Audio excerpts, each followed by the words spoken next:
Hey everyone, welcome to Chris's Daily Read Aloud. Today we are reading The Three Little Pigs, retold by M.J. York and illustrated by Laura Ferraro Close. Once upon a time, an old mother pig and her happy family fell into misfortune, and so she sent her three little pigs out in the world to make their own way. The first little pig went out into the world. He soon settled down and built himself a little house of straw. Before long, a big, bad wolf came along and saw the little house of straw. He looked in the window and saw the first little pig inside. The big, bad wolf knocked on the door and called, little pig, let me in." The first little pig cried, "Not by the hair on my chinny chin chin." "Then I'll huff and I'll puff and I'll blow your house in," growled the big bad wolf. And he huffed and he puffed and he blew the house down. The big bad wolf found the first little pig and gobbled him up. The second little pig went out into the world. He soon settled down and built himself a little house of sticks. Before long, the big bad wolf came along and saw the little house of sticks. He looked in the window and saw the second little pig. The big bad wolf knocked on the door and called, little pig, let me in." "Not," the second little pig said, "not by the hair of my chinny chin chin." "Then I'll huff and I'll puff and I'll blow your house in," growled the big bad wolf. And he huffed and he puffed and he blew the house down. He found the second little pig and gobbled him up. Nom, nom, nom, nom, nom, nom. The third little pig went out into the world. He soon settled down and built himself a little house of bricks. Before long, the big, bad wolf came along and saw the little house of bricks. He looked in the window and saw the third little pig inside.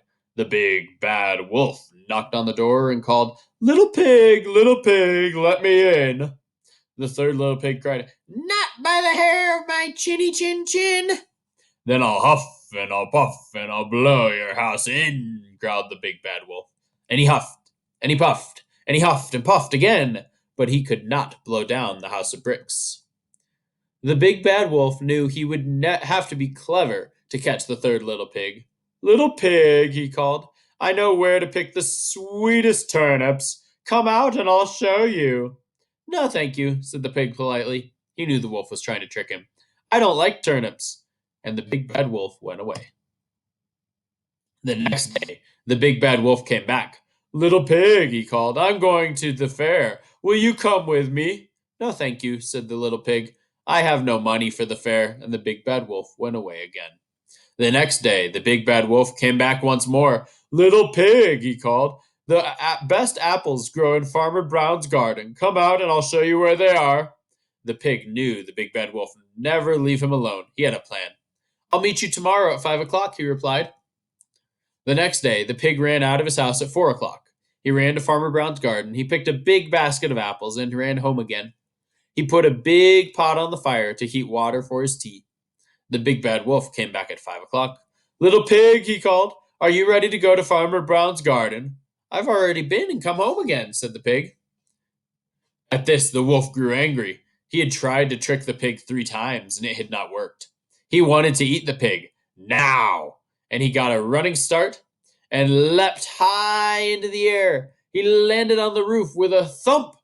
He jumped down the chimney and splash! Landed in the big pot of boiling hot water. That was the end of the wolf, and the little pig lived happily ever after in his little brick house. The end. Thank you for joining me today. We are going to continue reading different versions of fairy tales. This obviously was one of the more classic versions. It was The Three Little Pigs, as it normally is. Okay, but we will continue reading different versions and different fairy tales and different versions of the same fairy tales. So, if you'll recall, a while ago we read the true story of the Three Little Pigs as written from the wolf's perspective. So we'll read that one again sometime. And remember, there are always different people who are changing these fairy tales all the time because they like to be creative. So it gives us lots of different versions to read from. Thank you for joining me. Stay safe. I hope everyone has a good day. Stay safe, wash your hands, and have fun. Bye, everyone.